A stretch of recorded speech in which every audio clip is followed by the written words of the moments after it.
نحمده ونصلي على رسوله الكريم اما بعد فقد قال الله تبارك وتعالى كما ورد في سورة التكوير اعوذ بالله من الشيطان الرجيم بسم الله الرحمن الرحيم فلا اقسم بالخنس الجوار الكنس والليل اذا عسعس والصبح اذا تنفس انه لقول رسول کریم ذی قوت عند ذی العرش مکین مطاع ثم امین وما صاحبکم بمجنون۔ تمہارے یہ ساتھی، تمہارے یہ صاحب یعنی محمد صلی اللہ علیہ وسلم ہرگز دیوانہ نہیں ہے، مجنون نہیں ہے۔ وَلَقَدْ رَآهُ بِالْأُفُقِ الْمُبِينِ، وہ لفظ جو آیا تھا سورۃ النجم میں، بِالْأُفُقِ الْأَعْلَى ثُمَّ دَنَا فَتَدَلَّى، انہوں نے دیکھا ہے اس کو صاف افق پر، کھلے افق پر جس میں کوئی اشتباہ نہیں تھا۔ وَمَا هُوَ عَلَى الْغَيْبِ بِضَنِينٍ، اور وہ غیب کے معاملے میں حریص یا بخیل نہیں ہے، یعنی محمد رسول اللہ صلی اللہ علیہ وسلم ایک جانب تو یہ حریص اور بخیل جو ہے قریب کے الفاظ ہیں، ایک ہی شے کے دو ایسپیکٹس ہیں، یعنی ان کی زندگی جو تمہارے سامنے رہی ہے 40 برس جو گزرے ہیں، کیا انہوں نے کبھی کوئی کاہنوں کے ساتھ دوستی گانٹھی، غیب کے حالات معلوم کرنے کی کوشش کی، کوئی تپسیائیں کی تھی اس کام کے لیے کہ انہیں غیب کی خبریں ملیں؟ تو ظاہر بات ہے کہ ان کی زندگی اس سے خالی ہے۔ بخیل بھی نہیں ہے کہ اب جو کچھ وہ دیکھ رہے ہیں وہ تم تک پہنچا بھی رہے ہیں۔ کاہن کو اگر کوئی وہ ہلدی کی گانٹھ مل جاتی ہے تو اس کا پنساری بن کے بیٹھ جاتا ہے، اس کے پیسے مانگتا ہے، نذرانے مانگتا ہے، پھر کہیں جا کے کوئی خبر دیتا ہے۔ ہمارا یہ نبی ہے کہ جو بھی اسے غیب سے معلوم ہو رہا ہے، جو کچھ وہ دیکھ رہا ہے، سب عالم غیب ہے، فرشتہ عالم غیب میں سے ہے، اس کا مشاہدہ ہوا ہے، وہ ساری چیزیں تم کو بتا رہا ہے۔ تو وہ غیب کے معاملے میں جو علم بھی اللہ تعالیٰ کی طرف سے انہیں دیا جا رہا ہے، اس کو تم تک پہنچانے میں بخل سے کام نہیں لیتے۔ وما ہوا بقول شیطان الرجیم، اور یہ ہرگز کسی شیطان رجیم کا قول نہیں ہے، یعنی کچھ شیاطین جن تم نے سمجھا ہو کہ انہوں نے آ کر حضور کو یہ پٹی پڑھا دی ہے، معاذ اللہ۔ یہ سورہ حاقہ میں بھی آ چکا ہے، فلا اقسم بما تبصرون وما لا تبصرون، میں قسم کھاتا ہوں ان چیزوں کی بھی جو تم دیکھتے ہو اور ان کی بھی جو تم نہیں دیکھتے۔ انہ لقول رسول کریم وما هو بقول شاعر قلیلا ما تؤمنون ولا بقول کاہن قلیلا ما تذکرون۔ اب دیکھیے کاہن کو جو خبر ملتی تھی وہ جنات سے ملتی تھی، وہ ما لا تبصرون میں سے ہے، اور شاعر جو شعر کہتے تھے وہ خود کہتے تھے، وہ ان میں سے ہے کہ ما تبصرون۔ فلا اقسم بما تبصرون وما لا تبصرون انہ لقول رسول کریم وما هو بقول شاعر قلیلا ما تؤمنون ولا بقول کاہن قلیلا ما تذکرون۔ یہاں بھی فرمایا یہ کسی شیطان رجیم کا قول نہیں۔ فأین تذهبون، تو تم کدھر جا رہے ہو؟ بجائے اس کے کہ جو وحی آ رہی ہے محمد صلی اللہ علیہ وسلم پر، اس سے اپنے دلوں کو منور کرو، اپنی زندگی کے صحیح رخ کو اختیار کرو، کدھر جا رہے ہو؟ ان ہوا الا ذکر للعالمین، نہیں ہے یہ مگر بس ایک تمام جہان والوں کے لیے نصیحت، یاد دہانی۔ ذکر کا لفظ ہے، یاد دہانی اس کا بہترین جو ہے مفہوم ہے کہ وہ حقائق جو تمہاری فطرت میں مضمر ہیں، تمہاری روح میں وہ سب کچھ تھا، پردے پڑ گئے تھے، تمہاری توجہ نہیں رہی تھی، تم اپنی اس روح سے غافل ہو گئے تھے۔ وَلَا تَكُونُوا كَالَّذِينَ نَسُوا اللَّهَ فَأَنسَاهُمْ أَنفُسَهُمْ، اب قرآن آ کر ایکٹیویٹ کر رہا ہے تمہارے اپنے اسی انر کانشسنس کو جو ڈورمنٹ تھا، اسے ایکٹیویٹ کر رہا ہے۔ لِمَنْ شَاءَ مِنْكُمْ أَنْ يَسْتَقِيمَ، ہر اس شخص کے لیے جو تم میں سے چاہے کہ وہ سیدھے راستے پر آ جائے، جو بھی طالب ہوگا ہدایت کا، جو صراط مستقیم حاصل کرنا چاہے گا، اس کے لیے یہ یاد دہانی ہے۔ وَمَا تَشَاءُونَ إِلَّا أَن يَشَاءَ اللَّهُ، پھر وہی بات، تمہارے چاہے بھی کچھ نہیں ہو سکتا جب تک اللہ نہ چاہے۔ یہ دو مشیتیں ملتی ہیں، تم بھی چاہو اور اللہ بھی چاہے، تب کام ہوگا۔ اللہ کا اذن ہوگا، اللہ کی توفیق ہوگی، تمہارا ارادہ ہوگا۔ تمہارا ارادہ نہیں تو اللہ زبردستی ٹھونستا نہیں، زبردستی ٹھونس دے تو پھر جزا و سزا کا کوئی سوال نہیں، پھر یہ سارا کا سارا معاملہ ہی جو ہے وہ باطل ہو جاتا ہے۔ الا ان یشاء اللہ رب العالمین، تمہارے چاہے کچھ نہیں ہو سکتا جب تک نہ چاہے اللہ کے جو تمام جہانوں کا رب ہے۔ سورۃ الانفطار، وہاں آپ نے دیکھا تھا کہ 13 آیات آئی تھی کہ جن میں قیامت سے قریب کے واقعات کا تذکرہ تھا، اور اس کے بعد آیت آئی تھی علمت نفس ما احضرت، یہاں اس کو مختصر کیا ہے، اور 4 آیات کے اندر لیکن اس کے بعد علمت نفس ما قدمت واخرت، اس کی وضاحت، اور جو نتیجہ نکلے گا سورہ تکویر میں وہ نہیں تھا کہ کیا نتیجہ نکلے گا، بلکہ یہ کہ کدھر جا رہے ہو، ادھر جا رہے ہو یا ادھر جا رہے ہو، لیکن سورہ انفطار میں وہ دونوں کے نتیجے بیان کر دیے جائیں گے کہ ادھر جاؤ گے تو کہاں پہنچو گے، ادھر جاؤ گے تو کہاں جاؤ گے۔ بسم اللہ الرحمن الرحیم، اذا السماء انفطرت، جب آسمان پھٹ جائے گا، وَإِذَا الْكَوَاكِبُ انتَثَرَتْ، اور جب کہ تارے بکھر جائیں گے، جھڑ جائیں گے، وَإِذَا الْبِحَارُ فُجِّرَتْ، اور جب سمندروں میں ابال آ جائے گا، وَإِذَا الْقُبُورُ بُعْثِرَتْ، اور جب قبریں تلپٹ کر دی جائیں گی، عَلِمَتْ نَفْسٌ مَا قَدَّمَتْ وَأَخَّرَتْ، ہر جان جان لے گی کہ اس نے کیا آگے بھیجا کیا پیچھے چھوڑا، یا کس شے کو آگے کیا کس کو پیچھے کیا۔ یہ دونوں الفاظ یہاں سمجھ لیجئے، بعد میں بھی آئیں گے۔ یہ ایک ہے کس شے کو آگے بھیجا کس شے کو پیچھے چھوڑا، یہ ہم پہلے بھی پڑھ چکے ہیں۔ ایک یہ ہے کہ دنیا میں انسان کا ہر طرز عمل جو ہے وہ 2 چیزوں کے درمیان طے کرتا ہے کہ اس میں سے کس کو میں پرائرٹی نمبر 1 دوں، کس کو پرائرٹی نمبر 2 دوں۔ جس کو پرائرٹی نمبر 1 دی ہے، ترجیح نمبر 1، وہ ہے جس کو اس نے آگے کیا، جو ترجیح 2 میں رکھا وہ ہے جو پیچھے کیا۔ بس یہی سارا معاملہ ہے کہ تم نے آخرت کو ترجیح اول دی ہے یا دنیا کو، کس کو مقدم رکھا کس کو مؤخر۔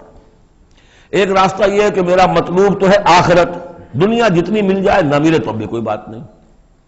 ایک یہ ہے طرز عمل کہ میرا اصل مقصود ہے دنیا، آخرت کچھ مل جائے تو بونس ہے، کسی کی سفارش سے مل جائے، کسی کے اور ہیلے بہانے سے مل جائے، لیکن مقصود میرا دنیا ہے۔ تو بما قدمت واخرت، کیا آگے کیا کیا پیچھے کیا، یا کیا آگے بھیجا کیا پیچھے چھوڑا۔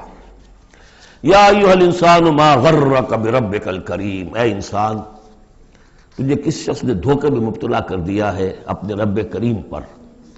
یہ وہ مضمون ہے کہ جو سورہ حدید میں آ چکا ہے، سورہ لقمان میں آ چکا ہے، ولا یغرنکم باللہ الغرور، کہ یہ جو شیطان ہے یہ وسوسہ بھی پڑھاتا ہے، اس کی جو چالیں ہیں ہر ایک کے لیے ایک جیسی نہیں ہے۔ کسی کو یہ ہے کہ کسی فرض سے روکنے کے لیے نفل میں لگا دے گا، تم نفل کاموں میں لگے رہو، مجھے اونچی عبادت ہے، تقرب اللہ حاصل ہو جائے گا، فرائض سے کنارہ کشی ہو جائے گی۔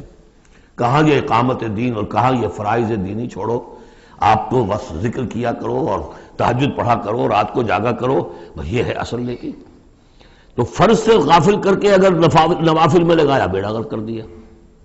تو اسی طریقے سے یہ اس کی ایک چال ہے، اللہ تو بڑا غفور ہے، بڑا رحیم ہے، یہ کیا چھوٹی چھوٹی باتوں پر وہ پکڑے گا، خام خواہ تمہیں خیال ہے وہ اتنا کوئی خوردہ گیر نہیں ہے، اللہ بڑا غفور ہے، کریم ہے، رحیم ہے۔ اب اس سے وہ جری کرتا تھا کہ جرت بڑھتی جا رہی ہے اسی پر کہ اللہ کی شان غفاری پر دھوکہ کھا رہا ہے۔ یا ایھا الانسان ما غرک بربک الکریم، کس چیز نے تجھے دھوکے میں ڈال دیا ہے اپنے رب کریم کے بارے میں۔ الذی خلقک فسواک فعدلک، جس نے تمہیں تخلیق کیا پھر تمہارا تسویہ کیا، پھر تمہارے اندر اعتدال پیدا کیا، برابر کیا۔ عدلک، تمہارے قواعد جسمانی قواعد نفسیاتی ان سب میں ایک اعتدال پیدا کیا ہے۔ یہ عدل جو ہے یہ گویا کہ اس تخلیق کے اندر بھی مضمر ہے، انہیرنٹ ہے، اور اللہ تعالیٰ بھی عدل کرے گا تاکہ جو بھی گناہگار ہیں ان کو سزا دی جائے اور جو نیکوکار ہیں ان کو جزا دی جائے، یہ اس کا تقاضا ہے۔ لیکن تم در حقیقت اس کی شان غفاری کو ایمفیسائز کر کے اور اس پر زیادہ اس پر زور ڈال کر تم انکار کر رہے ہو۔ فی ای صورت ما شاء رکبک، پھر جس شکل میں اس نے چاہا ہے تمہیں ترکیب دے دیا، جوڑ دے دیا۔ کلا بل تکذبون بالدین، تم جزا و سزا کا انکار کر رہے ہو، در حقیقت اللہ کی شان غفاری کے قصیدے نہیں پڑھ رہے ہو، بلکہ یہ شان غفاری کے قصیدے پڑھنے کا مطلب کیا ہے کہ تم در حقیقت جزا و سزا کا انکار کرنا چاہتے ہو۔ عصیاں سے کبھی ہم نے کنارہ نہ کیا لیکن تیری رحمت نے گوارا نہ کیا۔ ہم نے تو جہنم کی بہت کی تدبیر، اس کے بعد آتا ہے لیکن تیری رحمت نے گوارا نہ کیا۔ ہاں، عصیاں سے کبھی ہم نے کنارہ نہ کیا، پر تو نے دل آزردہ ہمارا نہ کیا۔ ہم نے تو جہنم کی بہت کی تدبیر لیکن تیری رحمت نے گوارا نہ کیا۔ یہ بالکل وہی فلسفہ ہے، جہنم کی تدبیر کر رہے ہو تو اس کی عدل کا تقاضا ہے کہ جہنم میں پہنچائے تمہیں. یہ دھوکہ دے رہے ہو اپنے آپ کو، اس کے جزا و سزا، اس کی عدل کا انکار کر رہے ہو. یہ ہے اصل میں صورتحال کی جو سمجھ لینے کی ضرورت ہے کہ اس نے تمہیں بنایا، اس کا تسویہ کیا، اس میں عدل پیدا کیا، توازن پیدا کیا، پھر تمہیں جس طرح چاہا جوڑ دیا. کسی کی ناک بڑی بنا دی، کسی کی آنکھیں بڑی بڑی بنا دی، جو چاہا اس نے کیا. آپ نے اپنے فیچرز خود تو چوز نہیں کیے ہیں کہ اپنی مرضی کے مطابق بنا دیے گئے ہیں، آپ کی مرضی کے مطابق. حضرت حسان ابن ثابت نے کہا ہے حضور کے بارے میں کہ کأنک خلقت کما تشاء، اے نبی ایسے معلوم ہوتا ہے کہ آپ کو تو پیدا کیا گیا جیسا کہ آپ نے چاہا. آپ کا حسن جو ہے وہ اپنی جگہ پر ایک شے تھی، وہ ایک اعجازی صورت ہے. ظاہر بات ہے انسانوں کو جو بھی ملتا ہے وہ تو اپنا ان کا چوائس کوئی نہیں. فی ای صورت ما شاء رکبک، مختلف اجزاء کو جس صورت میں چاہ جوڑ دیا. کلا بل تکذبون بالدین، اصل بات کیا ہے کہ تم جزا و سزا کا اور عدل کا انکار کر رہے ہو. وَإِنَّ عَلَيْكُمْ لَحَافِظِينَ، جبکہ ہم نے تمہارے اوپر محافظ فرشتے بھیجے ہوئے ہیں. یہ تو پھر سب ایکسرسائز ان فیوٹیلٹی ہوئی. کائے کو ہم نے فرشتے بھیجے؟ خام خواہ کو دو دو سنتری تمہارے ساتھ ہم نے بٹھا رکھے کائے کے لیے؟ اگر جزا نہیں، سزا نہیں، پکڑ نہیں، محاسبہ نہیں، کچھ نہیں، تو یہ کیا ہے؟ ہم نے کاہے کے لیے کیا؟ وَإِنَّ عَلَيْكُمْ لَحَافِظِينَ كِرَامًا كَاتِبِينَ، وہ بڑے باعزت فرشتے جو لکھ رہے ہیں، يَعْلَمُونَ مَا تَفْعَلُونَ، جو جانتے ہیں جو کچھ تم کر رہے ہو. یہ چیز اللہ نے پھر کاہے کے لیے کی؟ یہ سب جیسا کہ میں نے کہا ایکسرسائز ان فیوٹیلٹی ہے. یہ تو عبث ہے، کار عبث، اور اللہ تعالیٰ کوئی کار عبث بیکار نہیں کرتا. تو نتائج نکلیں گے. نتائج کیا ہیں؟ ان الابرار لفی نعیم، نیکوکار اللہ کے وفادار بندے وہ ہوں گے نعمتوں میں. وَإِنَّ الْفُجَّارَ لَفِي جَحِيمٍ، اور جو فاسق و فاجر ہوں گے، جو کہ اپنی نفس کی شہوات و خواہشات کے بندے ہوں گے، لفی جہیم، وہ جہنم میں ہوں گے. یصلونھا یوم الدین، داخل ہوں گے اس میں یوم الدین کو، جزا و سزا کے فیصلے کا دن. وما ہم عنہا بغائبین، پھر وہ وہاں سے کہیں جا نہیں سکیں گے، غائب نہیں ہو سکیں گے. وہاں سے نکلنے کا کوئی سوال نہیں، وہاں سے بھاگ جانے کی کوئی جگہ نہیں. وما ادراک ما یوم الدین، اور تمہیں کچھ پتہ ہے، کسی نے کچھ بتایا ہے یوم الدین کیا ہے؟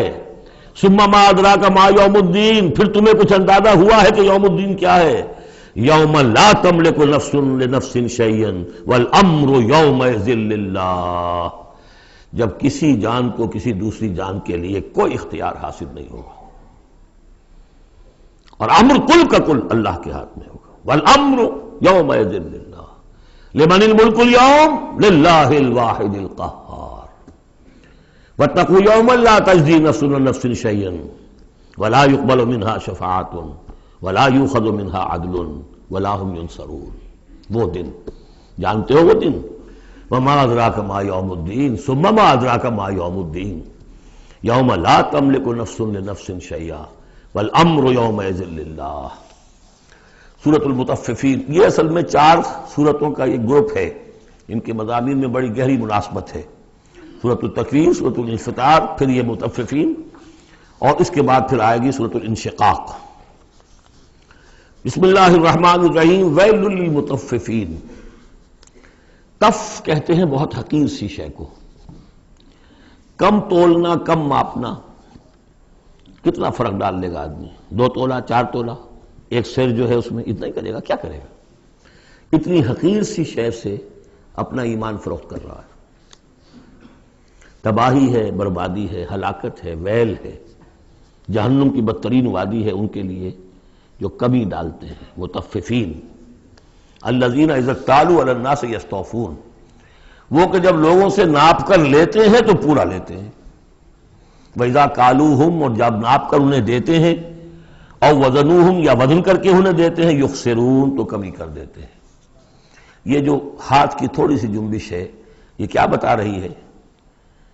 یا تو اسے یہ خیال نہیں ہے کہ اللہ مجھے دیکھ رہا ہے، یا اسے یہ خیال ہے کہ موت کے بعد جی اٹھنا نہیں ہے. سیدھی سیدھی بات ہے. 2 میں کی تیسری سوال کیا ہوگا؟ یہ چھوٹی سی چیز ہے، تل کی اونٹ میں پہاڑ. یہ ہاتھ کی یہ حرکت بتا رہی ہے الا یظن اولئک انہم مبعوثون، کیا ان کا یہ گمان نہیں ہے کہ انہیں دوبارہ اٹھایا جائے گا؟ یہ کیسے ہاتھ کی جنبش ہو رہی ہے؟ انہیں بعد سے بعد الموت پر ایمان نہیں ہے.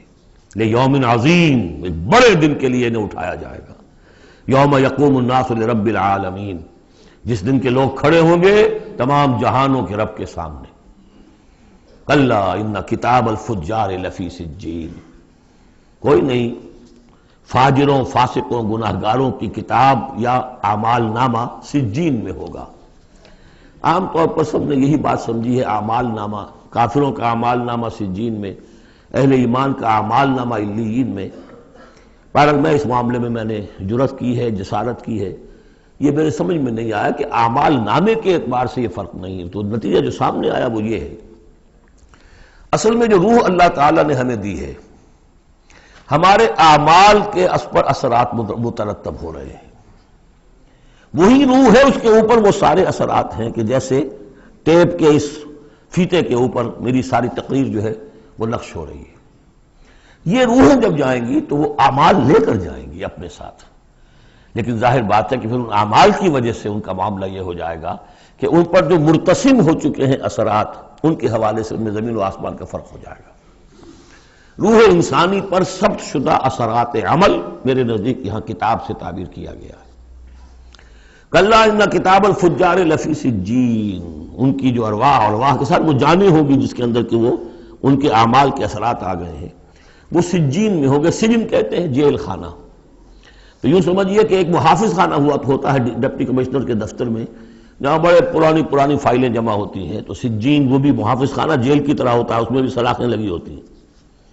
وما ادراک ما سجین، اور کیا تم نے سمجھا سجین کیا ہے؟ کتاب مرقوم، لکھا ہوا ہے، ایک کتاب ہے لکھی ہوئی، یعنی اصل میں وہ پوری جان اور وہ روح جو ہے جس کا کہ ایک مشترک ملغوبہ لے کر فرشتہ جا رہا ہے، اسی میں ان کے تمام اعمال کے اثرات ثبت ہیں۔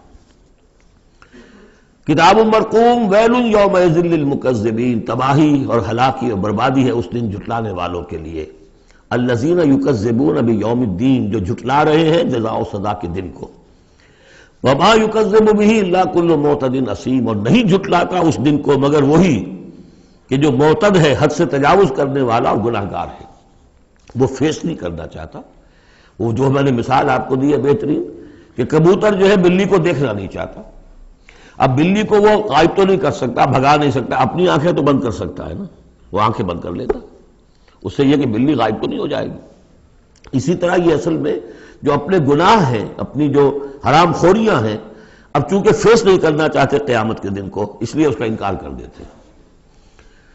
اذا تتلی علیہ آیاتنا قال اساطیر الاولین، اور جب ان کو پڑھ کر سنائی جاتی ہیں ہماری آیات تو کہتے ہیں یہ تو پچھلوں کی نقلیں ہیں، وہی باتیں چلی آ رہی ہیں۔ کلا بل ران علی قلوبہم ما کانوا یکسبون، نہیں، اس کے برعکس صورت یہ ہو چکی ہے کہ انہوں نے جو کچھ اب تک کمائی کی ہے، جو کرتوت کمائے ہیں، اس کی وجہ سے ان کے دلوں پر زنگ لگ گیا ہے، دل پر زنگ آ گیا ہے۔ اب قرآن کا آئینہ سامنے آیا، کیسے جگمگائے؟ شیشہ جو ہے وہ تو زنگ آیا ہوا ہے، اس کے اندر تو چمک ہے ہی نہیں۔ تو سمجھ لیجئے کہ یہ قلب جو ہے، اس کے اندر جو روح ہے، اوپر کا شیشہ جیسے چمنی تھی، گلوب تھا، یا جیسے لالٹین کی وہ چمنی ہوتی تھی، اس پہ دھواں بہت آ گیا تو اندر کی روشنی باہر نہیں آ سکتی، باہر کی روشنی اندر نہیں جا سکتی، اندر وہ چراغ جل بھی رہا ہے تو روشنی تو نہیں آئے گی، دھواں آ گیا ہے، نہ باہر سے کچھ آئے گی۔ تو روح جو ہے وہ اندر ہے، لیکن اوپر زنگ لگ گیا ہے، قلب کے اوپر وہ زنگ لگ گیا ہے۔ کلا بل ران علی قلوبہم، اسی کو ایک حدیث میں حضور نے فرمایا ان هذه القلوب لتصدع، ان دلوں کے اوپر زنگ آ جایا کرتا ہے۔ کما یصدع الحدید اذا اصابہ الماء، جیسا کہ لوہے پر زنگ آ جاتا ہے اگر پانی پڑتا رہے اس پر۔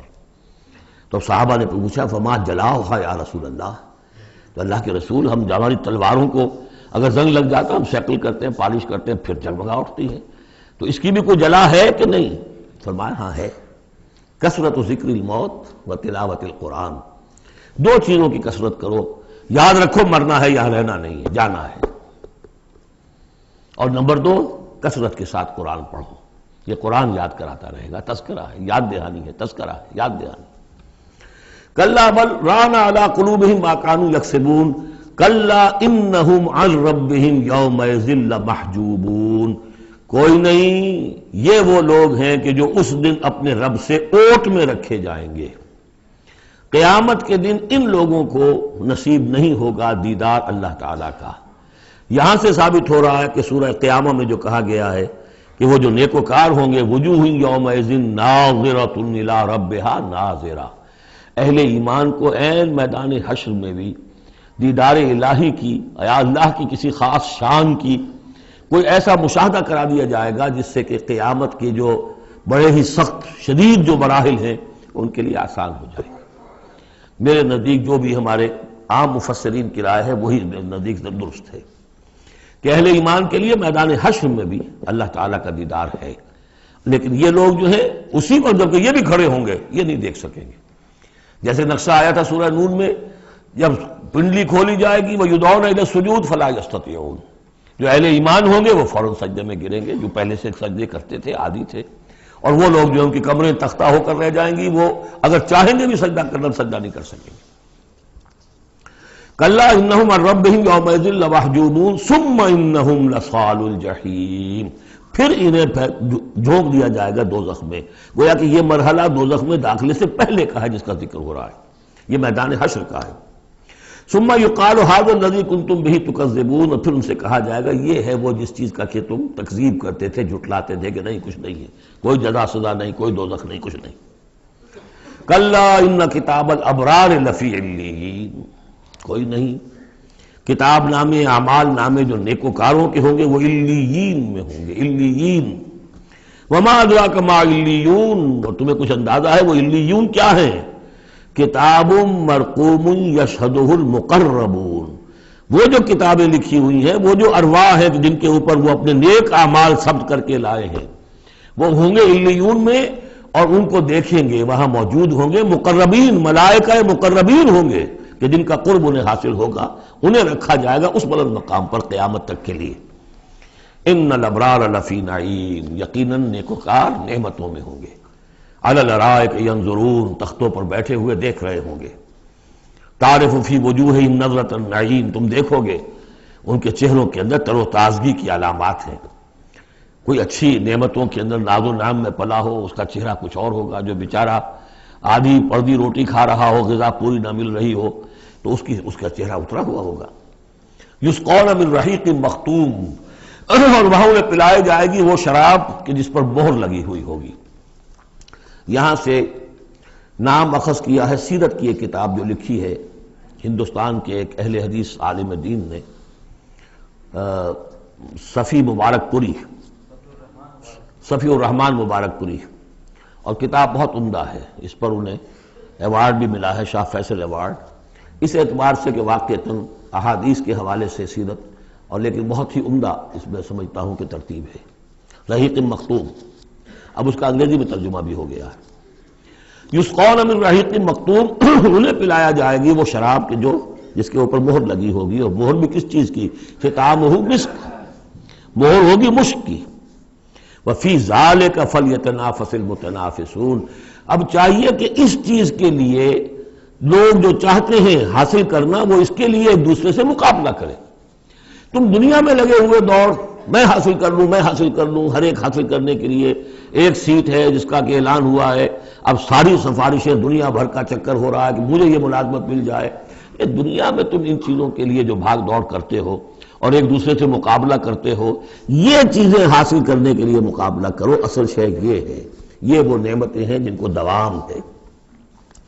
وَفِي ذَلِكَ فَلْيَتَنَافَسِ الْمُتَنَافِسُونَ وَمِزَاجُهُ مِن تسنیم، وہ شراب جو رحیق مختوم ہوگی اس کی ملونی ہوگی تسنیم سے۔ یہ تسنیم کیا ہے؟ یہ بھی ایک چشمہ ہے، عین یشرب بها المقربون، اللہ کے جو بہت مقرب بارگاہ جو بندے ہوں گے وہ جس چشمے کے کنارے بیٹھ کر وہ جو جام نوشی کریں گے وہ چشمہ جو ہے تسنیم ہے۔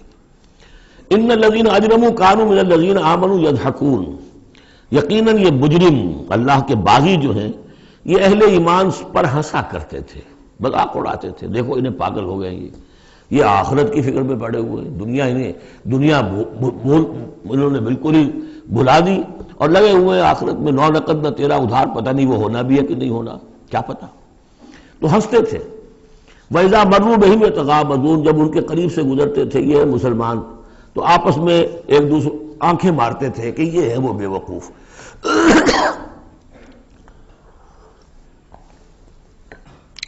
وَإِذَا انْقَلَبُوا إِلَىٰ أَهْلِهِمْ انْقَلَبُوا فَكِهِينَ، اور پھر جب وہ اپنے گھر والوں کی طرف لوٹتے تھے تو باتیں بناتے ہوئے وہ لوٹتے تھے۔ وَإِذَا رَأَوْهُمْ قَالُوا إِنَّ ہَؤُلَاءِ لَضَالُّونَ، اور جب انہیں دیکھتے تھے اہل ایمان کو تو کہتے تھے یہ لوگ بڑے بھٹک گئے، بہک گئے۔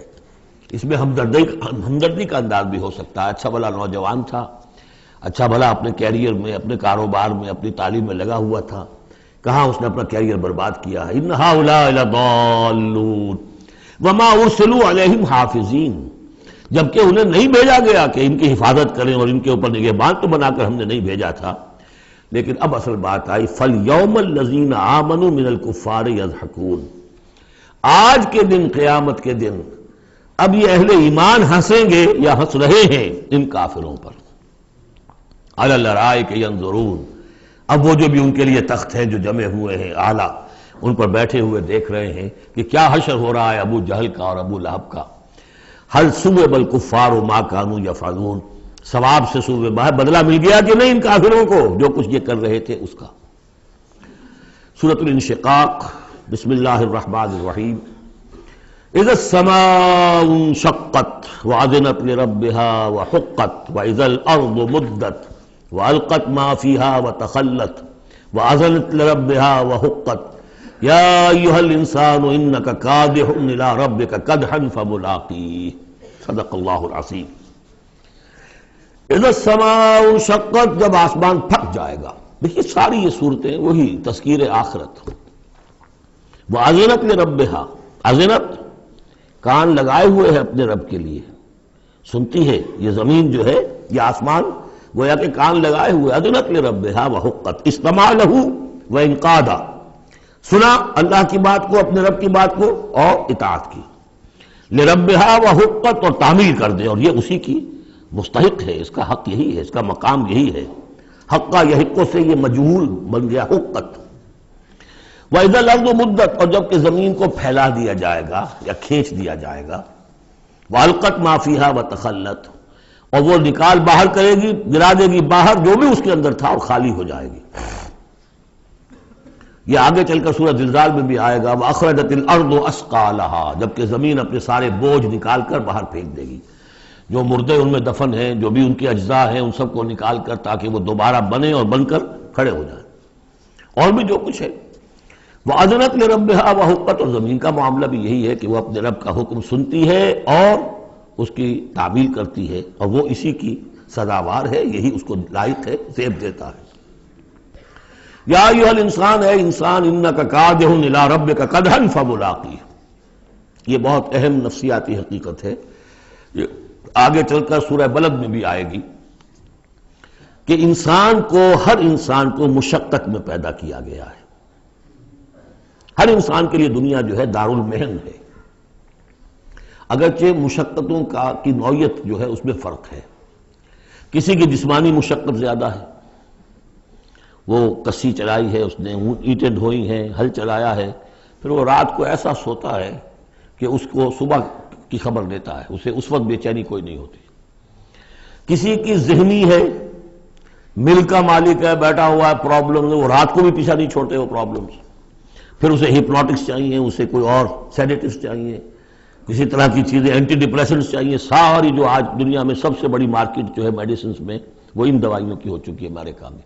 جو سب سے مہنگی دوائیاں وہ یہ ہیں امراض ذہنی کی۔ کن کو ہوتے ہیں یہ؟ عام طور پر جن لوگوں کے ہاں ایفلوئنس ہے، تو معلوم ہے کہ ہر ایک کے لیے کوفت ہے۔ پھر یہ کہ کسی کو کوئی غم ہے، کسی کو کوئی غم ہے۔ عام آدمی یہ سمجھتا میں پیدل چل رہا ہوں، اس کے پاس سائیکل ہے، یہ بڑا اچھا ہے، بہت عمدہ ہے۔ اس سائیکل والے سے پوچھئے، اسے نظر آتا ہے کار پہ جاتا ہوا، اس کو اس کی جلن ہو رہی ہے۔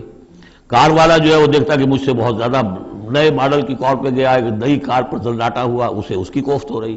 تو کوفت اور یہاں پہ رنج اور محن، جس کو کہا ہے کہ قید حیات و بند غم اصل میں دونوں ایک ہیں، موت سے پہلے آدمی غم سے نجات پائے کیوں؟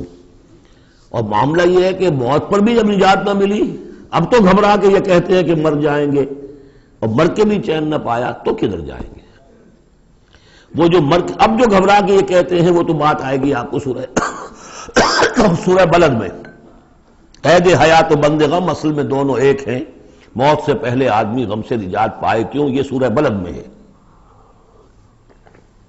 لیکن دوسرا مرحلہ جو ہے کہ اب تو گھبرا کے یہ کہتے ہیں کہ مر جائیں گے، مر کے بھی چین نہ پایا تو کدھر جائیں گے؟ وہ یہاں ہے، یا ایھا الانسان، اے انسان، انک کادح الی ربک کدحا، تیرا مقدر یہی ہے تکلیفیں جھیلتا ہوا، بوجھ برداشت کرتا ہوا، کوفت برداشت کرتا ہوا، تجھے ایک پر دوسری پر تیسری کوفت اور تکلیف، اور پھر جا کر اپنے رب کے سامنے کھڑے ہونا ہے۔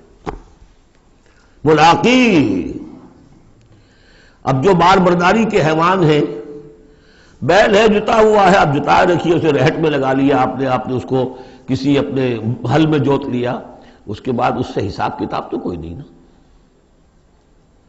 حضرت ابوبکر کہا کرتے تھے عجیب کیف کے عالم میں، کاش کہ میں ایک چڑیا ہوتا جو درختوں پر چہچہا رہی ہے، اس سے کوئی محاسبہ نہیں۔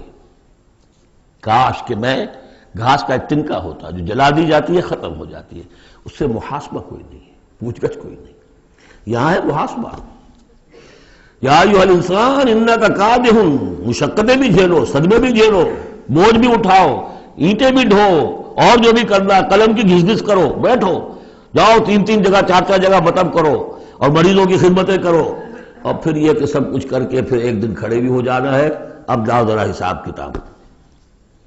لن تزول قدم ابن آدم حتی یسأل عن 5، ابن آدم کے قدم ہل نہیں سکیں گے جب تک کہ 5 چیزوں کا حساب نہ لے لیا جائے۔ عن عمرہ فیما افناہ، حساب دو عمر کا، 80 برس کی عمر دی تمہیں، کہاں فنا کی؟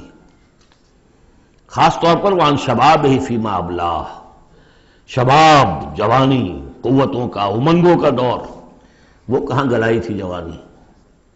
وعن مالہ من این اکتسبہ وفیما انفقہ، مال کا حساب دو، کہاں سے کمایا تھا، حلال سے کہ حرام سے، اور کہاں خرچ کیا تھا، عیاشیوں میں، عللوں تللوں میں، یا ادائے حقوق میں۔ وَأَمَّا عَلِمَ فِيمَا عَلِمَ، اما عمل فیما علم، اور 5واں سوال سب سے مشکل ہے، جو علم حاصل ہوا تھا اس میں عمل کتنا کیا؟ اس اعتبار سے ایک بات بتا دوں، برا نہ مانے، جن لوگوں نے پابندی سے یہاں یہ آج کون سا دن ہو گیا ہے، 25واں، ان کی سب سے بڑی مشکل ہو گئی ہے۔ اب سب سے بڑی مشکل اب ان کی ہے۔ اما عمل فیما علم، جو علم حاصل ہوا ہے اس میں عمل کا حساب کتاب ہوگا۔ وہ غریب جنہیں موقع ہی نہیں ملا، کبھی کوئی ایسی صورت ہی نہیں بنی کہ ان کے سامنے قرآن کی دعوت آ گئی ہو، ان کے پاس شاید کوئی نہ کوئی عذر ہو، ان کے عذر کا حصہ جائے گا ان پر جن کے ذمے تھا کہ قرآن کی پہنچایا نہیں پہنچایا۔ لیکن یہ ہے کہ جن تک یہ بات پہنچ گئی انہیں سمجھ لینا چاہیے کہ بہت سخت ہے معاملہ۔ یا ایھا الانسان انک کادح الی ربک کدحا فملاقیہ فاما من اوتی کتابہ بیمینہ، تو وہ کہ جس کو دی جائے گی کتاب اس کے داہنے ہاتھ میں، فسوف یحاسب حسابا یسیرا، تو اس سے تو لیا جائے گا بہت ہی ہلکا نرم حساب۔ وہ ہلکا اور نرم حساب کیا ہے؟ بخاری اور مسلم دونوں میں حضرت عائشہ سے روایت موجود ہے رضی اللہ تعالی عنہا، ینظر فی کتابہ ویتجاوز عن سیئاتہ واما من نوقش فی الحساب فقد ہلک، یعنی حساب یسیریہ کی کتاب نہ اس کا دیکھ لیا جائے گا بس ایک نظر سے، اور اس کی خطاؤں کو بخش دیا جائے گا، لیکن جس سے مناقشہ ہو گیا، جرا ہو گئی، وہ ہلاک ہو جائے گا۔ حساب یسیر یہ ہے، کوئی مناقشہ نہیں، کوئی جرا نہیں، اللہ تعالیٰ ان سے نرم معاملہ کرے گا۔ وَيَنْقَلِبُ إِلَىٰ أَهْلِهِ مَسْرُورًا، وہ جب واپس آئے گا اس عدالت کے کٹہرے سے تو بڑا خوش و خرم آئے گا اپنے گھر والوں کے پاس کہ جان چھٹی لاکھوں پائے، اللہ تعالیٰ کی رحمت سے، اللہ کی مغفرت سے میرا معاملہ تو سیدھا ہو گیا۔ لیکن اب اس کے برعکس کیا ہے؟ وَأَمَّا مَنْ أُوتِيَ كِتَابَهُ وَرَاءَ ظَهْرِهِ، اور وہ شخص کہ جس کو دیا جائے گا اس کا اعمال نامہ اس کی پیٹھ کے پیچھے سے، وہ کیوں؟ دینا تو ہے بائیں ہاتھ میں، وہ بائیں ہاتھ پیچھے کر لے گا، میں لینا نہیں چاہتا تو وہاں پکڑا دیں گے، یہاں حاضر ہے، وَرَاءَ ظَهْرِهِ فَسَوْفَ يَدْعُو ثُبُورًا، اب وہ موت طلب کرے گا، کسی طرح موت آ جائے، میں ختم ہو جاؤں، میں معدوم ہو جاؤں، میرا وجود نہ رہے۔ وَيَصْلَىٰ سَعِيرًا، لیکن وہ داخل ہوگا جہنم میں۔ إِنَّهُ كَانَ فِي أَهْلِهِ مَسْرُورًا، بہت اہم ہے یہ مقام، وہ اپنے اہل و عیال میں بڑا خوش و خرم رہا ہے زندگی میں، دنیا میں، حرام سے دن بھر کی محنت کر کے دیکھیے ایک بات آپ کو بتا دوں، اگر آپ اللہ کے دین کا حق ادا نہیں کر رہے تو چاہے 100% حلال سے کما رہے ہیں، حرام کھا رہے ہیں، اس لیے کہ اللہ کے دین کا حق آپ نے ادا نہیں کیا۔ وہ جو غصب کیا جا رہا ہے اللہ کا حق، وہ کہاں جائے گا جب تک کہ آپ وہ حق ادا نہ کریں جو دین کا ہے۔ اس اعتبار سے سمجھ لیجیے حرام اور حلال یہی نہیں ہے، حرام اور حلال کے بڑے مراتب ہیں۔ ایک حرام خور وہ ہے جو سور کھا رہا ہے، آپ نے کہا بہت یہ تو چھی چھی چھی چھی سور کھا رہا ہے، حرام سب کو معلوم۔ ایک وہ ہے جو کھا رہا ہے بکری کا گوشت، بکری بھی خود ذبح کی ہے تاکہ قصائی کا بھی معاملہ کو خراب نہ ہو جائے، لیکن یہ کہ وہ بکری خریدی ہے کسی کی جیب کاٹ کے، تو کیا کھا رہا ہے؟ حلال کے حرام؟ حرام۔ اس کو بڑھاتے جائیے۔ باطل کے غلبے کے تحت سانس لینا بھی حرام ہے۔ You have reconciled؟ تم نے باطل کو تسلیم کر لیا، ذہن قلبن طاغوت کو تسلیم کر لیا ہے، تمہارا جینا حرام، تمہارا سانس حرام۔ الا یہ کہ تن من دھن، اپنی صلاحیتوں کا صرف منیمم رکھا جائے اپنے لیے اور میکسیمم جو ہے خرچ کر دیا جائے اس نظام کو بدلنے کے لیے، وہ اس کا کفارہ ہو جائے گا۔ ورنہ یہ کہ وہ آپ ناپ تول کر کے تو حلال کھا رہے ہیں، لیکن جس نظام باطل کی آپ چاکری کر رہے ہیں، جس کی ملازمت کر رہے ہیں، جسے سپورٹ کر رہے ہیں، بڑی تنخواہ ملی ہے، ورلڈ بینک کی کسی برانچ میں جو ہے مینیجر لگ گئے ہیں، کس نظام کو آپ چلا رہے ہیں؟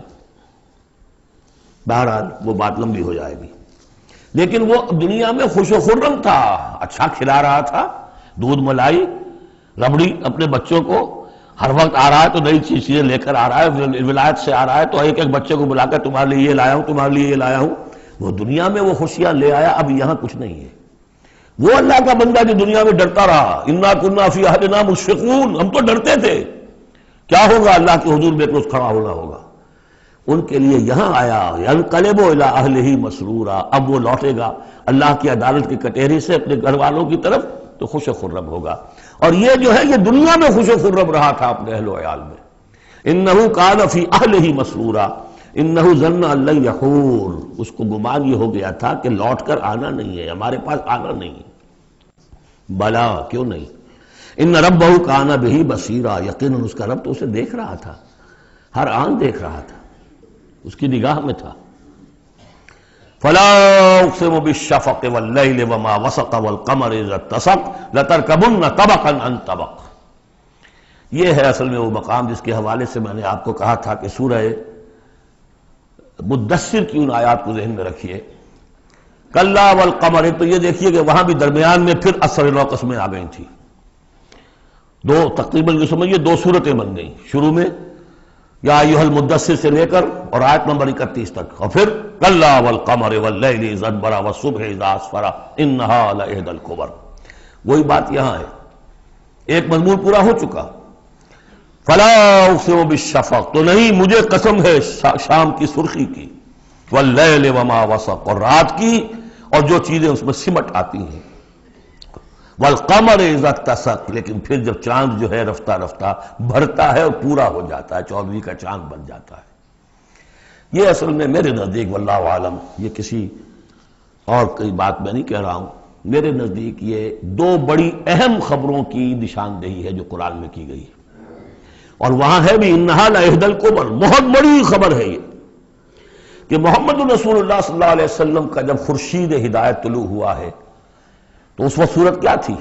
600 سال کی رات تھی جس میں کوئی نبی نہیں آیا تھا، بس چاند کے کچھ اثرات، کچھ روشنی، کچھ تھے نیک لوگ، کچھ جنات میں بھی نیک تھے، لیکن اکثر و بیشتر دنیا کے اوپر جو غلبہ ہو گیا تھا وہ بالکل باطل کا۔ پھر ایک دم خورشید نبوت طلوع ہوا ہے اور روشنی پھیل گئی ہے۔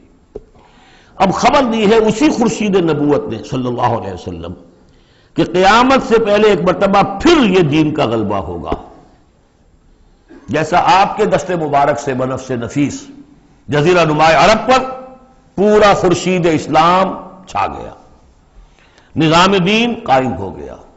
الیوم اکملت لکم دینکم واتممت علیکم نعمتی ورضیت لکم الاسلام دینا، جاء الحق وزہق الباطل ان الباطل کان زہوقا۔ اور اس کے بعد یہ کہ خلفائے ثلاثہ کے زمانے میں حضرت علی کے زمانے میں کوئی توسیع نہیں ہوئی، حضرت ابوبکر، حضرت عمر، حضرت عثمان، خلفائے ثلاثہ کے زمانے میں توسیع ہوئی۔ حضرت علی کے زمانے میں ان پر کوئی الزام نہیں، ان کا کوئی قصور نہیں، لیکن یہودی سازش عبداللہ ابن سبا کی، اس کی وجہ سے مسلمان آپس ہی میں لڑ پڑے، 1,00,000 جانیں ختم ہو گئی آپس میں لڑ کر، جنگ جمل، جنگ صفین، جنگ نہروان، 1,00,000 کے قریب۔ تو مومنٹم گاڑی کا ٹوٹ گیا، موشن ٹوٹ گئی۔ اس کے بعد پھر بہرحال حضرت امیر معاویہ کے زمانے میں پھر کچھ آگے قافلہ چلا ہے، لیکن اس شان کے ساتھ پھر نہیں بڑھ سکی بات، جس شان سے کہ دور فاروقی میں، دور عثمانی میں، دور صدیقی میں بات بڑھ رہی تھی۔ بہرحال وہ تو پروسیس رک کر اور پیچھے ریورس بھی ہو گیا، لیکن حضور کی دی ہوئی خبر ہے کہ دوبارہ دنیا میں دین کا غلبہ ہوگا اور گلوبل ہوگا، پوری دنیا میں ہوگا۔ وہ حدیثیں ہم نے نوید خلافت کے عنوان سے کتابچہ، 8 صفحے کا کتابچہ ہے، بہت شائع کی ہیں، آپ لوگوں تک پہنچی نہیں پہنچی میں نہیں کہہ سکتا، لیکن اس کو دیکھیے، وہ احادیث میں اس وقت بیان نہیں کر سکتا اس دورہ ترجمہ قرآن میں، میں صرف یہ بتا رہا ہوں وہاں حضور کے زمانے میں کل 23 برس میں انقلاب برپا ہو گیا۔ سورج ایک دم طلوع ہو جاتا، کتنی دیر لگتی ہے، طلوع ہو گیا، لیکن اب جو روشنی آئے گی وہ آئے گی تدریجاً۔ اس کی شان کیا ہوگی؟ فلا اقسم بالشفق، ایک شفق کی روشنی ہوتی ہے جب رات، سورج تو غروب ہو گیا لیکن شفق ابھی ہے۔ وہ حال ہے اس وقت دنیا کا کہ اسلام کی روشنی غروب ہو چکی ہے، صرف شفق کی لالی سی نظر آ رہی ہے۔ اس کے بعد واللیل وما وسق، پوری دنیا کے اوپر دین کے اعتبار سے تاریکی چھا گئی ہے، رات ہے، اور رات جو ہے اپنے اندر جن جن چیزوں کو سمیٹ لیتی ہے۔ لیکن والقمر اذا اتسق، لیکن چاند طلوع ہوتا ہے، پہلے دن، دوسرے دن، تیسرے دن بھرنا شروع ہوتا ہے، یہاں تک کہ وہ پورا ہو جاتا ہے۔ اب چاند کی چاندنی جو ہے وہ پھر دنیا کے اندر اس کو رات کو منور کر دیتی ہے۔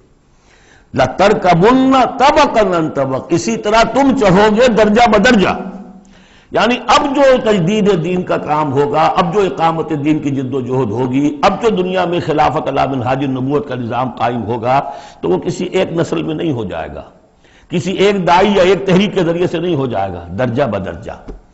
کسی نے ایک کام کر دیا، علامہ اقبال نے ایک فکر کو واضح کر دیا کہ اسلام مذہب نہیں دین ہے، اور جدا ہو دین سیاست سے تو رہ جاتی ہے چنگیزی، یہ ایک وحدت ہے۔ ابوالکلام آزاد اٹھے، انہوں نے قائم کی جماعت حزب اللہ، لیکن یہ کہ کچھ مخالفتوں سے بددل ہو کر جلدی چلے گئے، پھر وہ کانگریس میں شامل ہوئے، اور انہوں نے پھر جو ہے اپنی پوری زندگی جہاد حریت کی نظر کر دی۔ پھر مولانا مودودی اٹھے، ایک وہ جماعت اسلامی بنائی۔ افسوس کہ پاکستان میں آ کر وہ یہاں کی قومی سیاست کے اندر داخل ہو کر انہوں نے بھی منزل کھوٹی کر لیا، وہ قافلہ جو ہے جیسے کہ کہیں کسی دلدل میں پھنس گیا ہے۔ یہ رفتہ رفتہ ہوگا، لیکن انہوں نے ایک ایک قدم بڑھایا ہے، ان سب کی کوششوں سے ایک ایک قدم بات آگے بڑھی ہے۔ لَتَرْكَبُنَّ طَبَقًا عَنْ طَبَقٍ، لیکن جس طرح چاند رفتہ رفتہ پہلی تاریخ سے لے کر 14ویں رات تک پورا ہو جاتا ہوگا، ہونا ہے، وہ لازماً ہوگا، جس کی خبر دی ہے محمد رسول اللہ صلی اللہ علیہ وسلم نے، وَهُوَ الصَّادِقُ الْمَصْدُوقُ، ان کی دی ہوئی خبر میں کوئی جھوٹ نہیں ہو سکتا۔ فَلَا أُقْسِمُ بِالشَّفَقِ وَاللَّيْلِ وَمَا وَسَقَ وَالْقَمَرِ إِذَا اتَّسَقَ لَتَرْكَبُنَّ طَبَقًا عَنْ طَبَقٍ فَمَا لَهُمْ لَا يُؤْمِنُونَ، انہیں کیا ہو گیا ہے، ایمان کیوں نہیں لاتے، کیوں نہیں مانتے؟ وَإِذَا قُرِئَ عَلَيْهِمُ الْقُرْآنُ لَا يَسْجُدُونَ، اور جب ان پر قرآن ان پڑھ کر سنایا جاتا ہے، کیا ہو گیا انہیں کہ سجدہ نہیں کرتے؟ سجدہ کر لیجیے۔ بَلِ الَّذِينَ كَفَرُوا يُكَذِّبُونَ، بجائے ایمان لانے کے یہ کافر جو ہیں یہ تو الٹا اور جھٹلا رہے ہیں۔ یہاں ذرا نوٹ کر دیجئے، یہ لفظ بے شمار مرتبہ آیا ہے، کفر اور تکذیب، کفر اور تکذیب، والذین کفروا بآیاتنا وکذبوا، تو کفر اور تکذیب یہ کیا صرف تکرار ہے یا اس کے اندر فرق ہے کچھ؟ کفر کے معنی ہے چھپا دینا، دبا دینا۔ فطرت انسانی میں جو گواہیاں موجود ہیں جو ان کو دبا رہا ہے، یہ کفر ہے۔ ان گواہیوں کو ابھارنے کے لیے، ایکٹیویٹ کرنے کے لیے قرآن مجید کی آیات آئی، ان کی تکذیب کر رہا، یہ بہت بڑا جرم ہے۔ یہ دو جرم علیحدہ ہیں۔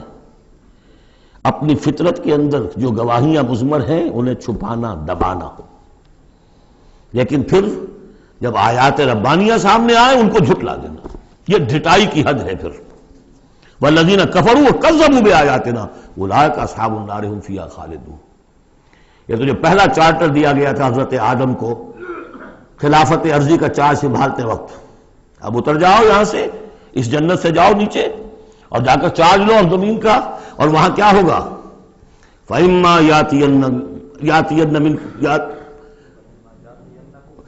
يَأْتِيَنَّكُم مِّنِّي هُدًى فَمَن تَبِعَ هُدَايَ فَلَا خَوْفٌ عَلَيْهِمْ وَلَا هُمْ يَحْزَنُونَ وَالَّذِينَ كَفَرُوا وَكَذَّبُوا بِآيَاتِنَا۔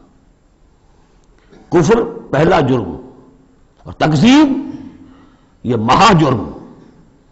کفر تو اس وجہ سے بھی ہو سکتا ہے کہ اس ماحول کے اثرات تھے، آپ ذہول میں رہے، آپ دبے ہوئے تھے، لیکن جب وہ روشنی آ گئی پھر اس کی تکذیب، یہ معلوم ہوا کہ اب یہ جرم جو ہے اپنی آخری حد کو پہنچ گیا۔ بل الذین کفروا یکذبون، یہ کافر جو ہے جھٹلا رہے ہیں، واللہ عالم بما یورون، اور اللہ کو معلوم ہے کہ یہ کیا بھرے ہوئے ہیں اپنے ہاں۔ عام طور پر سمجھا ہے کہ جو انسان مال دولت نہیں، اندر ان کے بغض ہے، حسد ہے، تکبر ہے، اس کی وجہ سے یہ تکذیب کر رہے ہیں، یہ نہیں کہ یہ حق کو پہچان نہیں پائے ہیں، ان کے اندر جو ہے بغض، حسد اور تکبر بھرا ہوا ہے۔ فبشرہم بعذاب علیم، تو اے نبی ان کو بشارت دے دیجئے دردناک عذاب کی۔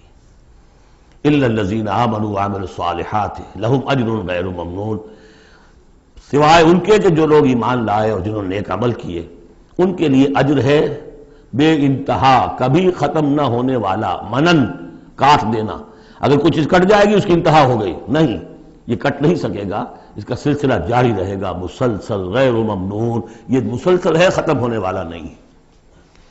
اب جوڑا ہے سورۃ البروج اور سورۃ الطارق، والسماء ذات البروج والسماء والطارق، یہ جوڑا ہے۔ سورۃ البروج بسم اللہ الرحمن الرحیم، اس کا جو پس منظر ہے پہلے اس کو تاریخی طور پر سمجھ لیجئے۔ ہمیر کے بادشاہ جو ہوتے تھے یمن میں، وہ بہت عرصے تک تو وہ عیسائی رہے، لیکن یہ کہ ایک زمانہ درمیان میں ایسا آیا کہ یہودیوں کا ایک بادشاہ جو ہے وہاں پر اس نے اقتدار پکڑا، ذو نواس، اور اس کی حکومت قائم ہو گئی۔ اس نے پھر عیسائیوں کو پرسیکیوٹ کیا، کیونکہ ان کے درمیان دشمنی تو چل رہی تھی۔ جو عیسائی تھے وہ حضرت مسیح علیہ السلام کو، جو ان میں سے اچھے تھے وہ سمجھتے تھے کہ وہ اللہ کے رسول ہیں، جو ان میں سے ذرا یوں سمجھیے کہ غلو کے اندر مبتلا ہو گئے تھے، انہوں نے خدا کا بیٹا مان لیا۔ یہودی کہتے تھے وہ مرتد ہے، جادوگر ہے، کافر تھا۔ تو اب ان کے درمیان صلح کیسے ہو سکتی تھی؟ یہ تو کمال ہے یہودیوں کی ذہانت اور فطانت کا کہ اس وقت انہوں نے پورے کرسچن ورلڈ کو اپنی مٹھی میں لے لیا، لیکن یہ کہ یہ واقعتاً انہونی سی بات ہے۔ ایک ایسی دو قومیں کہ جن میں سے ایک ہستی کو اپنا خدا مان رہی ہو، دوسری اس کو کہے کہ یہ تو ہے ہی ولد الزنا، مرتد، کافر، یہ کیسے ایک ہو گئے؟ جادو وہ جو سر چڑھ کر بولے۔ اب اس پر میں نے تفصیل سے تقریریں کی ہوئی ہیں، کتنی محنتیں انہوں نے کی ہیں، کتنی لمبی لمبی پلاننگز کی ہیں، کس طریقے سے کہ پروٹیسٹنٹ مذہب کے ذریعے سے جو انہوں نے یورپ کی حکومتیں تھیں ان میں اپنے لیے براعت حاصل کی، سود حرام تھا، سود کی اجازت لی، پھر جکڑ لیا انہیں اپنے سودی قرضوں کے اندر، پورے یورپ کے اوپر ان کا تسلط ہو گیا۔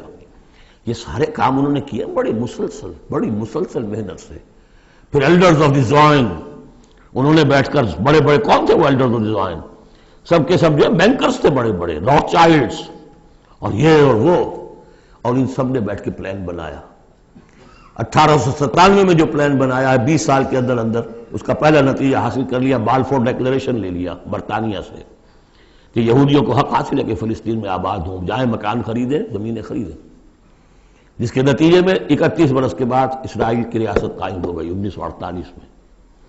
67 میں اس کی ایکسپینشن ہو گئی۔ اب جو ہونا ہے، میں اس وقت اس میں نہیں جانا چاہتا تفصیل میں، ہوا یہ تھا کہ اس وقت پھر بہت سے عیسائیوں کو ذو نواس نے قتل کیا، جیسے ہولوکاسٹ اس وقت ہوا ان کے لیے، اس طریقے سے اس سے کم تر پیمانے پر 20,000 عیسائیوں کو اس نے زندہ جلایا ہے آگ میں۔ اور بڑے بڑے، یہ واقعہ حضور کی بعثت سے بہت قریب تھا، یہ 523 عیسوی میں ہوا ہے واقعہ اصحاب الاخدود کا، اور بالکل یعنی سمجھیے کہ یمن میں ہوا ہے، جو کہ مکے کے جنوب میں ہے۔ وہ ہے یہ اصحاب الاخدود، بڑی بڑی کھائیاں کھود کر اس میں لکڑی کا ایندھن بھر کر آگ جلائی گئی اور پھر ان کو لے جا کے جو ہے وہاں پر ڈالا گیا۔ والسماء ذات البروج، قسم ہے آسمان کی جو برجوں والا ہے، والیوم الموعود، اور قسم ہے اس دن کی جس کا وعدہ ہے جو آ کر رہے گا، یعنی قیامت کا دن، وشاہد ومشہود، اور قسم ہے اس دن کی جو خود آتا ہے، یعنی جمعے کا دن عام طور پر سمجھا گیا ہے، اور بھی ان قسموں کی مختلف تعبیرات ہیں۔ جمعہ جو ہے خود آتا ہے چل کر ہر گاؤں میں، ہر شہر میں۔ وہ مشہود عرفہ کا دن جو ہے وہاں پہ آپ کو جانا پڑتا ہے، وہ عرفہ یہاں نہیں آئے گا، وہ عرفات تو وہیں ایک جگہ پر ہوگی جہاں پر کہ حاضری دینی ہوگی۔ یہ ساری قسموں کے بعد اصل بات کیا؟ قتل اصحاب الاخدود، ہلاک ہو گئے وہ کھائیوں والے جنہوں نے کھائیاں کھو دی۔ ویسے تو یہ کہ ہلاک ہو گئے وہ جو جلے ہیں، جن کو جلایا گیا ہے، حقیقت کے اعتبار سے ہلاک وہ ہوئے جنہوں نے جلایا ہے۔ یہ تو جلے، ادھر جان نکلی، ادھر گئے اللہ کے ہاں جنت کے اندر، اور ان کا جو حشر اب ہوگا تو وہ تو اصل میں تو ہلاک تو یہ ہوئے ہیں۔ قتل اصحاب الاخدود النار ذات الوقود، وہ آگ جو بڑی ایندھن والی تھی، بڑی ایندھن سے جلائی گئی تھی، اذ ہم علیہا قعود، جبکہ وہ اس کے کناروں پر بیٹھے ہوئے تھے، وہم علی ما یفعلون بالمؤمنین شہود، اور جو کچھ وہ کر رہے تھے اہل ایمان کے ساتھ اس دیکھ بھی رہے تھے، نظارہ کر رہے تھے۔ جو چیخ چہاڑ ہوگی، جو کچھ ہوگا وہ وہاں ہو رہا تھا۔ جیسے کہ ایکسٹرمینیشن پلانٹس بنائے گئے ہٹلر کی جرمنی میں، اور اس میں وہ گیس چیمبرز، اور پھر اس کے بعد پٹے، اور اس کے اوپر لاشیں جا رہی ہیں، اور ان کا چورا کر کے اور کچھ کیمیکل سے ان کو ٹریٹ کر کے ایک سیاہ مائع نکل رہا ہے بدبودار باہر، اور کچھ بھی نہیں، نہ کسی ہڈی کا پتہ ہے، نہ بال کا پتہ ہے، نہ گوشت کا پتہ ہے۔ اس سے پہلے ان کے کپڑے اتروا لیے جاتے تھے کہ اس کو، ان میں جوئیں ہوں گی، ان کو ذرا ہم نے فیمنٹ کرنا ہے، اس میں سے نکالنی ہے جوئیں۔ اس سے آگے جا کر ان کے بال جو ہے وہ شیو کر، عورتوں کے بھی مردوں کے بھی، ان بالوں سے انہوں نے پھر وہ اپنے قالین بنائے کہ جو نازیوں کے دفتروں کے اندر جا کے بچھے، ہیومن ہیئر کے۔ اگر آپ بنا سکتے ہیں بھیڑ کے کی اون کے اور بکری کے، تو کیوں ان کا انسان کے بال کیوں نہ استعمال کیے جائیں؟ ہوئے، اور پھر ان کو ایک گیس چیمبر میں لا کے سب کو ختم کیا اور لے گئے۔ تو جو یہ بڑی، یوں سمجھیے یہ موت بہرحال اس موت سے بہت آسان موت رہی ہوگی۔ گیس سے کیا ہوتا ہے؟ آدمی کو پتہ بھی نہیں چلتا، مر جاتا ہے۔ رات کو جو سوتے ہیں انگیٹھی جلا کر، صبح کو معلوم ہوتا ہے 4 آدمی مر گئے، انہیں پتہ بھی نہیں چلا ہوگا، وہ سوئے کے اندر ہی ختم ہو گئے۔ لیکن یہ کہ جو اب ان پر بیتے گی، وَهُمْ عَلَىٰ مَا يَفْعَلُونَ بِالْمُؤْمِنِينَ شَهُودٌ، وہ دیکھ رہے تھے کہ کیا ہو رہا ہے، آگ میں جس کو جلایا جا رہا ہو اس کا تو مسئلہ اور ہے بالکل۔ وَمَا نَقَمُوا مِنْهُمْ، اور نہیں انتقام لے رہے تھے ان سے، إِلَّا سوا، مگر اس کا، أَن يُؤْمِنُوا بِاللَّهِ الْعَزِيزِ الْحَمِيدِ، کہ وہ ایمان لے آئے تھے اللہ پر جو زبردست ہے، ستودہ صفات ہے۔ الذی لہ ملک السماوات والارض، وہ کہ جس کے لیے بادشاہی ہے آسمانوں کی اور زمین کی، واللہ علی کل شیء شہید، اور اللہ تو ہر چیز پر خود گواہ ہے۔ ان الذین فتنوا المؤمنین والمؤمنات، یقیناً وہ لوگ کہ جنہوں نے اس فتنے میں ڈالا مومن مردوں اور مومن عورتوں کو، ثم لم یتوبوا، پھر توبہ بھی نہیں کہی، اگر تو موت سے پہلے توبہ کر لی، ایمان لے آئے تو معاملہ صاف ہو جاتا، ثم لم یتوبوا فلہم عذاب جہنم ولہم عذاب الحریق، تو ان کے لیے ہوگا جہنم کا عذاب اور جلا ڈالنے والے عذاب۔ ان الذین آمنوا وعملوا الصالحات، اس کے برعکس وہ لوگ جو ایمان لائے اور جنہوں نے نیک عمل کیے، لہم جنات تجری من تحت الانہار، ان کے لیے وہ باغات ہوں گے کہ جن کے نیچے نہریں بہتی ہوں گی۔ ذالک الفوز الکبیر، وہ ہے اصل بڑی کامیابی۔ ان بطش ربک لشدید، یقیناً تیرے رب کی پکڑ بڑی سخت ہے۔ وہ حلیم ہے، رسی دراز کرتا ہے، وہ رسی دراز کرنے کا تذکرہ اگلی صورت میں آئے گا، لیکن یہ کہ جب پکڑتا ہے تو ان بطش ربک لشدید، انہ هو یبدئ و یعید، وہی ہے جو پہلی مرتبہ پیدا کرتا ہے وہی اعادہ کرے گا، جب پہلے بنایا وہ بعد میں تو نہیں بنائے گا۔ وہو الغفور الودود، وہ بخشنے والا بھی ہے، محبت کرنے والا ہے، ذو العرش المجید، بڑے عرش والا ہے، بڑی شان والا ہے، فعال لما یرید، جو ارادہ کر لے کر گزرنے والا ہے، اس کے ارادے کے آگے کوئی رکاوٹ نہیں ڈال سکتا۔ هل اتاک حدیث الجنود، کیا تمہیں نہیں پہنچ چکی ہیں خبریں لشکروں کی، فرعون و سمود، فرعون کے لشکر، قوم سمود کے لشکر، بل الذین کفروا فی تکذیب، لیکن یہ کافر جو ہیں یہ تکذیب ہی کرتے رہیں گے، جھٹلاتے ہی رہیں گے، واللہ من ورائہم محیط، جبکہ اللہ نے ان کا احاطہ کیا ہوا ہے، اللہ ان کو گھیرے میں لیے ہوئے ہے۔ بل هو قرآن مجید فی لوح محفوظ، یہ تو قرآن مجید ہے، بہت بزرگ اور بہت باعزت قرآن، جو ہے لوح محفوظ میں، اصل وہاں ہے۔ اب یہ تیسری مرتبہ پھر آ گیا۔ کتاب مکنون سورہ واقعہ میں، انہ فی ام الکتاب لدینا لعلی حکیم بل هو قرآن مجید فی لوح محفوظ فی صحف مکرمۃ مرفوعۃ مطہرۃ بأیدی سفرۃ کرام بررہ۔ 4 مقامات ہیں جس میں بتایا گیا اصل قرآن وہاں ہے۔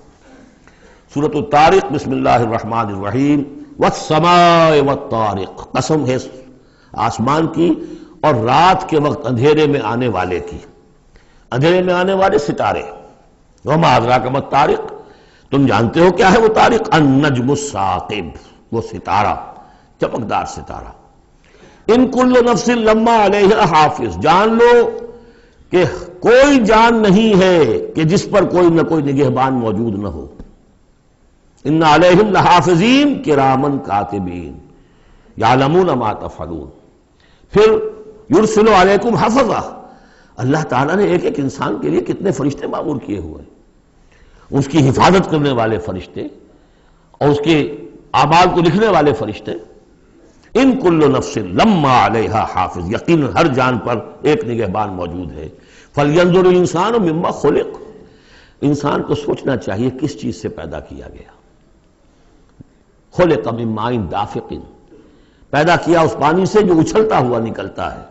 یخرج من بین الصلب والترائب، اور نکلتا ہے انسان کی پیٹھ اور اس کی پسلیوں کے مابین سے۔ یہ جو ٹیسٹیکلز ہیں کہ جس سے اسپرمیٹک فلوئڈ بنتا ہے، یہ اصل میں وہاں پر بیک کے ساتھ، ہڈی کے ساتھ جو ہے وہاں اس کی ڈیولپمنٹ ہوتی ہے ایمبریو کے اندر، پھر یہ نیچے اتر جاتا ہے۔ لیکن یہ کہ اصل جگہ وہیں ہے، اس کی بلڈ سپلائی بھی وہیں سے ہے۔ تو ریڑھ کی ہڈی اور پسلیوں کے مابین۔ انہ علی رجعہ لقادر، اور یقیناً جس نے بنایا ہے وہ اس کو واپس دوبارہ رجوع کرنے پر، دوبارہ بنانے پر بھی قادر ہے، دوبارہ بنا سکتا ہے۔ یوم تبلی السرائر، بلکہ یہاں اس کا مطلب ہوگا کہ علی رجعہ لقادر، اس کو واپس لا سکتا ہے، یعنی لا کے اس نے بنایا تھا اپنے پاس واپس بھی لے آئے گا۔ یوم تبلی السرائر، جس دن کے تمام کھلی ہوئی چیزیں جانچی جائیں، جو چھپی ہوئی چیزیں سرائر، تو یہ جانچی جائیں گی، نکال لیے جائیں گے بھید سارے۔ فما لہ من قوت ولا ناصر، تو نہیں ہوگی کسی بھی انسان کے لیے نہ کوئی طاقت نہ کوئی مددگار۔ والسماء ذات الرجع، قسم ہے اس آسمان کی، یا گواہ ہے یہ آسمان جو بارش بھیجتا ہے ٹھہر ٹھہر کر، وقفے وقفے سے۔ والارض ذات الصدع، اور گواہ ہے یہ زمین کہ جو پھوٹ نکلنے والی ہے، بارش آتی ہے زمین پھوٹتی ہے، اس کے مسام کھلتے ہیں اور اس میں سے پھر پودے نکلتے ہیں۔ انہ لقول فصل، یہ قرآن قول فصل ہے، قول فیصل ہے۔ وما هو بالہزل، یہ کوئی لغو شے نہیں ہے۔ انہم یکیدون کیدا، دیکھیں یہ مضمون ہم پڑھ چکے ہیں اس سے پہلے سورہ بنی اسرائیل میں۔ وبالحق انزلناہ وبالحق نزل، اس قرآن کو ہم نے حق کے ساتھ اتارا ہے اور یہ حق کے ساتھ اترا ہے۔ وہی بات یہاں ہے، انہ لقول الفصل، یہ فیصلہ کن کلام بن کر آئی ہے کتاب۔ وما هو بالہزل، یہ ایسی کوئی مذاق ہنسی کی بات، کوئی لغو بات نہیں ہے۔ انہم یکیدون کیدا واکید کیدا، اے نبی یہ لوگ اپنی سی چالیں چل رہے ہیں اور میں بھی اپنی چال چل رہا ہوں۔ فمہل الکافرین، تو اے نبی ان کافروں کو ذرا مہلت دیجئے، جلدی نہ کیجئے۔ امہلہم رویدا، ذرا ڈھیل دیجئے، تھوڑی دیر ابھی انتظار کیجئے۔ فاصبر لحکم ربک، یعنی ولا تعجل علیہم جو بعد میں آیا تھا، ان کے لیے جلدی جو ہے فیصلے کا کہ آپ خواہش نہ اپنے دل میں آنے دیں۔ اور آپ کے وساطت سے یہ گویا کہ مسلمانوں سے بھی کہا جا رہا ہے کہ ہم نے ابھی رسی ان کی ڈھیلی کرنی ہے، انہیں ہم نے آزمانا ہے، انہیں مہلت دینی ہے کہ شاید کہ یہ سنبھل جائیں، شاید کہ واپس آ جائیں۔ بارک اللہ لی ولکم فی القرآن العظیم ونفعنی وإیاکم بالآیات والذکر الحکیم۔